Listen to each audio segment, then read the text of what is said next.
तुलसी माता जो आपके घरों में है, ये विष्णु भगवान की परम भक्त थी, बचपन से ही भगवान की पूजा करती थी। तो इनका विवाह जलंधर नाम के एक राक्षस के साथ हो गया। अब जलंधर राक्षस जो था तो उत्पात किया, नरसंहार कर रहा, और ऐसा असुर कि उसे कोई मार भी नहीं पा रहा, क्योंकि वृंदा विष्णु भगवान की भक्त थी और भक्त के बस में है भगवान। जो भगवान का भक्त हो उसके पति को कौन मार सकता है। तो एक बार जलंधर युद्ध पर गया। आप लोग सभी ध्यान से सुनिएगा कि एक बार जलंधर युद्ध पर गया तो वृंदा ने कहा कि आप जाइए और आप विजय श्री होकर वापस लौटेंगे, क्योंकि आपके लिए मैं एक अनुष्ठान कर रही हूं। जब तक आप वापस नहीं आएंगे इस पूजा से मैं हटूंगी नहीं। मैं ऐसे ही आपकी विजयी के लिए कि आप विजय श्री होकर वापस आए पूजा करती रहूंगी। तो वृंदा पूजा पर बैठी है और इधर जलंधर युद्ध करने के लिए गया।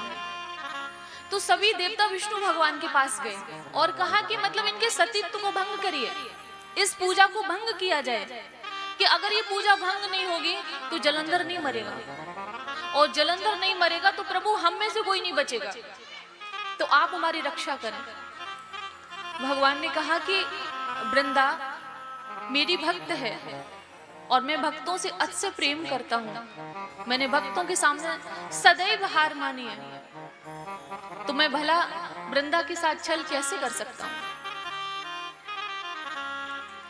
देवताओं ने कहा कि प्रभु यदि आप वृंदा के साथ छल नहीं करेंगे तो इस संसार में कोई भी नहीं बचेगा। जब देवता नहीं बचेंगे तो आम आदमी कैसे बचेगा, क्योंकि उनके पास तो कोई शक्ति नहीं होती है। ज्यादा आग्रह करने पर विष्णु भगवान जलंधर का रूप बनाकर वृंदा के पास जाते हैं, और जैसे ही वृंदा ने अपने पति को देखा, मतलब विष्णु भगवान को अपने पति के रूप में देखा, वो पहचान नहीं पाई।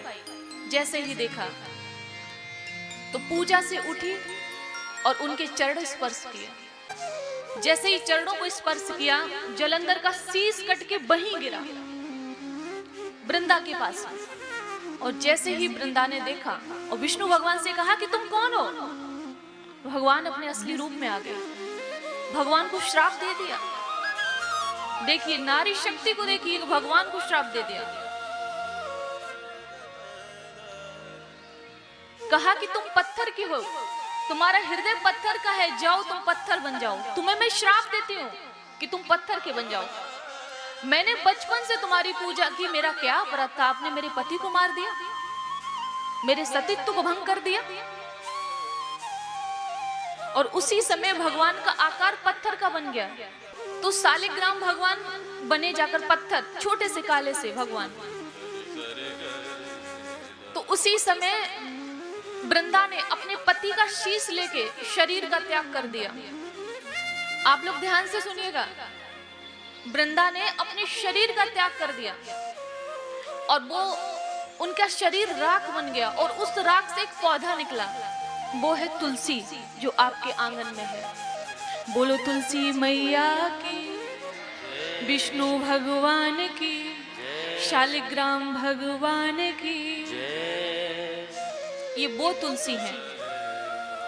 सभी ने कथा को सुना, समझ में आया। अब आपको मैं बता दूं, उस समय भगवान ने एक वर दिया है तुलसी मैया को कि मेरे भोग में जब तक तुलसी नहीं होगी, मेरे भोग में जब तक तुलसी नहीं होगी, मैं भोग को स्वीकार नहीं करूंगा। इसीलिए भगवान का जब भोग लगाया जाता है तब तुलसी दल हम जरूर अर्पण करते हैं।